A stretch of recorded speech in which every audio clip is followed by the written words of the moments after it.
also feel that as the only Republican in New York City, I also have a responsibility to hold the Democrats accountable when they're not doing the right thing. For example, I would like to see our mayor and our governor holding the president accountable when it comes to the crisis that we're facing now with individuals crossing into our country at the southern border and ending up in cities like ours. We have to make sure that we're abiding by our immigration laws and our policies. And right now that's not happening, and has created the crisis that we're facing, not just in New York City, but across the country. Let me ask you more specifically about the asylum seekers that are coming into our sanctuary city. I'm going to ask you, we have so many questions to ask you. If we can try to keep your answers, I know it's complicated. You talk for an hour on this, you're articulate about it. I want to keep it to 30 seconds or so, if you would, and we can get a lot of answers and issues in for our viewers to listen to you. Let's talk about the asylum seekers. This is a sanctuary city. Most people are proud to call it that. I know you're not, so you're more against it. But what do you do about that? You've called this a manufactured border crisis, but we have all these people in this city coming in, thousands, and there will be tens of thousands when it's over. What do you do? What would you propose doing with them? Sending them back to Texas, where they were forced to come from? So, Bill, first let me say, as a daughter of immigrants, and my mother's a Cuban refugee, I have a lot of compassion for individuals that want to be here to pursue the American dream. And we are a generous nation and compassionate one, and we should continue to do so.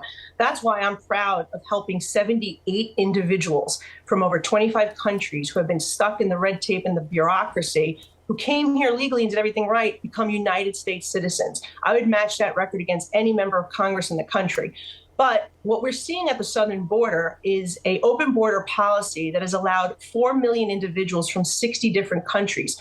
Sector Border Patrol chiefs are telling us that around 5% are actually legitimate asylum seekers. So we have to stem the flow. We have to reinstate the policies that President Biden repealed that were working in stemming the flow of the migration at the illegal ports of entry. Mm-hmm. We need to add judges and asylum officers to hear the claims, to differentiate between the legitimate asylum seekers and those who are just entering to try to cheat the system and get ahead of those who have been waiting online and abiding by our immigration laws. So what do you do, though? I think those. What do you do? What do you do, though? There are tens of thousands of people here who need shelter, who need housing.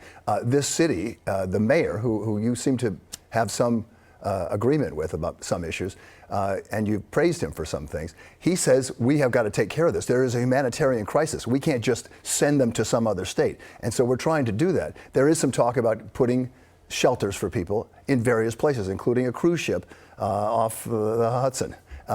What do you think we should be doing with these people? It is a crisis of humanity. Yeah, look, it is a crisis that was created by the policies put in place by Joe Biden and the one-party rule. In order for us to address any of this, we have to stem the flow of the illegal migration that's coming over, because it is inundating the system. Okay.